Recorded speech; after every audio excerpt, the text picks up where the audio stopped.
இனி இந்திய வான்வெளியில் ஒருத்தனும் நுழைய முடியாது. கிடைத்தது அந்த பாதுகாப்பு அரண். வானமே எல்லை, வல்லரசுக்கே சவால். இந்தியா தனது வான் பாதுகாப்பு திறனில் எட்டியுள்ள இந்த குஷா திட்டம் வெறும் ஏவுகணை சோதனை மட்டுமல்ல, இது உலக பாதுகாப்பு சந்தைகள் இந்தியாவின் அதிகாரப்பூர்வமான ஒரு பிரகடனமாகும். ரஷ்யாவின் S-400 மற்றும் S-500 அமைப்புகள் உலகிலேயே மிகச்சிறந்ததாக கருதப்படுகின்றன. ஆனால் அவற்றை பெரும் விலை கொடுத்து வாங்குவதை விட அதே தரத்தில் அல்லது அதைவிட மேம்பட்ட தொழில்நுட்பத்துடன் உள்நாட்டிலேயே ஒரு அமைப்பை உருவாக்குவது என்பது அசாத்தியமான சாதனை.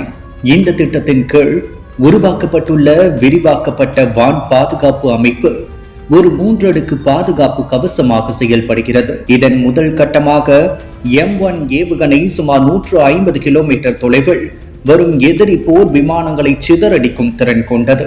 இதைத் தொடர்ந்து வரும் M2 ஏவுகணை 250 கிலோமீட்டர் வரையிலான நடுத்தர தூர அச்சுறுத்தல்களை கையாளும் வகையில் வடிவமைக்கப்பட்டுள்ளது. இந்த ஏவுகணைகளின் சிறப்பம்சம் என்னவென்றால், இவை ஆக்டிவ் எலக்ட்ரானிக் ஸ்கேன் அரே எனப்படும் அதிநவீன ரேடார் நுட்பத்தை பயன்படுத்துகின்றன. இது எதிரியின் ரேடார்களில் சிக்காமல் வரும் ஸ்டெல்த் ரக விமானங்களை கூட துல்லியமாக காட்டிவிடும். சுமார் 21,700 கோடி ரூபாய் முதலீட்டில் உருவாகும் இந்த திட்டத்தில் DRDO மற்றும் பாரத் எலக்ட்ரானிக் லிமிடெட் இணைந்து செய்துள்ள இரட்டை துடிப்பு ராக்கெட் மோட்டார் சோதனைகள் மிக முக்கியமானவை. இது ஏவுகணை இலக்கை நெருங்கும் போது அதன் வேகத்தையும் திசையையும் நொடிப்பொழுதில் மாற்றி தப்பிக்க நினைக்கும் எதிரி இலக்குகளை துரத்தி சென்று அழிக்கும் ஆற்றலை வழங்குகிறது. ஒரு நாட்டின் வான்வெளியை பாதுகாப்பது என்பது வெறும் ஏவுகணைகளை ஏவுவது மட்டுமல்ல, அவை எப்போது, எங்கே, எப்படி தாக்க வேண்டும் என்பதை தீர்மானிக்கும் ஒருங்கிணைந்த கட்டளை அமைப்புதான் மிக முக்கியம்.